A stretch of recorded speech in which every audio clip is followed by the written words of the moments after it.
الشيطان الرجيم بسم الله الرحمن الرحيم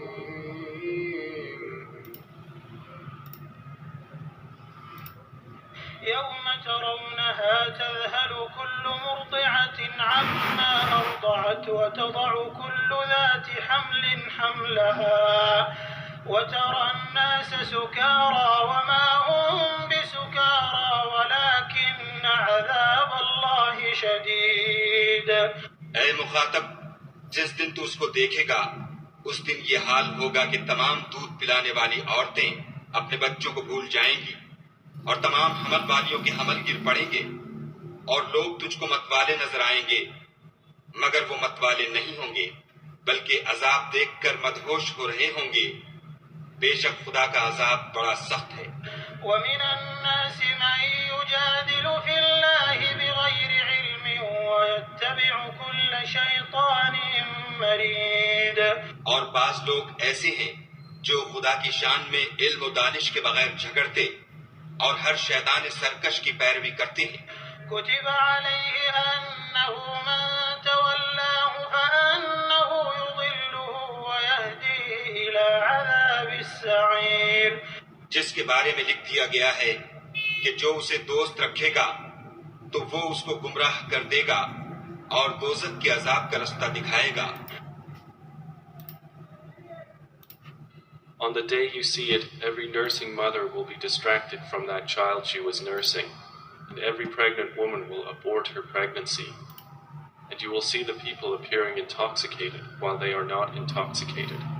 But the punishment of Allah is severe. And of the people is he who disputes about Allah without knowledge and follows every rebellious devil.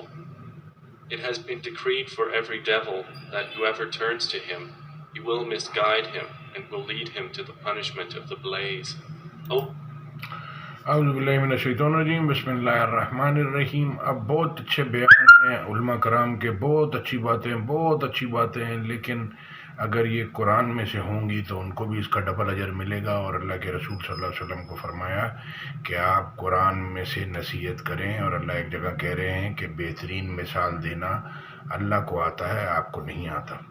تو یہ اللہ کی مخلوق ہے، اللہ کی باتوں سے سنے گی سمجھے گی، اور وہ یہ اللہ نے بنایا ہے سب کو فطرت اسلام کے اوپر. تو اللہ کی فطرت میں اللہ کہہ رہے ہیں کبھی بھی تم تبدل یا تغیر نہیں پاؤ گے، یعنی کہ یہ اس فطرت پہ بنایا. تو یہ اگر اللہ چاہے گا تو یہ دین اسلام کی تعلیمات کو قبول کر کے اس پہ چلنا شروع کر دے گا. اللہ نہیں چاہے گا تو اس کو نہ سننے سمجھنے دے گا نہ چلنے دے گا. اور اللہ کہہ رہے ہیں کہ شیطان کے نقش قدم پہ چلو گے تو وہ تم کو جہنم کا راستہ دکھائے گا، اللہ کی بات پہ چلیں گے تو ہم کو جنت کا راستہ دکھائے گا. پاکستان بجلی نہیں ہے، گیس نہیں ہے، پانی نہیں ہے، گٹر ابھر رہے ہیں، کوئی بھی چیز کہیں سے بھی اٹھا کے دیکھو سب الٹی سیدھی ہے. تو اب وہ لوگ بیچارے پریشان ہیں. وہ کیونکہ یہ قرآن پوری زندگی کیسے گزارنی ہے بتاتا ہے. تو اب یہ کیا کوئی بولتا ہے بل بھرا بجلی کا تو اب گیس کا بھرنا ہے، تو اب وہ اس کے پیسے نہیں ہیں، تو اب کھانے کے پیسے نہیں ہیں. تو یہ زندگی بھاری ہوتی جائے گی اگر آپ اللہ کے حکم سن لیں گے. اللہ کہہ رہے ہیں تورات، زبور، انجیل اور آسمانی کتاب جو نازل کی قرآن، یعنی کہ اگر اس کو نافذ کرتے تو رزق ان کے پاؤں کے نیچے سر کے اوپر سے برستا.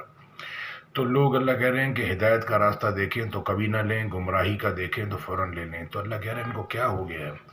تو اللہ کہہ رہے ہیں کہ قیامت والے دن تم دیکھو گے کہ لوگ تم کو متوالے نشے میں نظر آئیں گے. مجھے تو ابھی سے ہی نظر آ رہے ہیں کہ سارے نشے میں متوالے اپنی دنیا میں گھوم رہے ہیں. ان کی بس جو اسکرین ہے وہ اتنی ہے، میں ہوں اور میرا دوست ہے، بس اور کوئی ہے نہیں دنیا میں. 8 ارب انسان ہے، اللہ کے اتنے سارے حکم ہیں، یہ آپ اس کو پڑھے سمجھے بغیر، اس پہ عمل کیے بغیر کیسے جنت پہنچ جائیں گے؟ وہ کہہ رہے ہیں کلمے پہ موت. جب آپ نے زندگی میں پڑھا ہی نہیں تو کہاں سے کلمے پہ موت آئے گی؟ Practice make man perfect. تو ذکر کرتے رہیں لا الہ الا اللہ محمد رسول اللہ. شاید پتہ نہیں کون سے ٹائم موت آ جائے، پھر اللہ لے جائے. تو پھر سبوں کو اللہ نے جا کے قبر میں سلا دیا، پھر قیامت والے دن اٹھائیں گے، پھر سب کا ایک ساتھ حساب ہوگا. تو لہٰذا دونوں جہاں کو سامنے رکھ کے چلیں. اور بچوں کو جب انسان تربیت دیتا ہے تو پیسے، چیزیں، آدم علیہ السلام کو بنایا تو چیزوں کے نام یاد کرائے. تو سارے لوگ پرورش کرنا چاہتے ہیں بچوں کی، اچھے کھانے، اچھے کپڑے، اچھے جوتوں سے. تو نہ تعلیم قرآنی وہ خود لیتے ہیں نہ وہ آگے ان کو بتاتے ہیں. تو پہلی درسگاہ ماں کی گود ہوتی ہے، اور وہ وہاں سے پھر نکل کے پھر سارا بھاگم بھاگ ہے، سب جگہ سیکھ نہیں سکتا آدمی. جب ماں باپ نے نہیں سیکھا، ان کو نہیں بتایا، تو باقی کون بتائے گا. جزاک اللہ خیر. السلام علیکم و رحمۃ اللہ.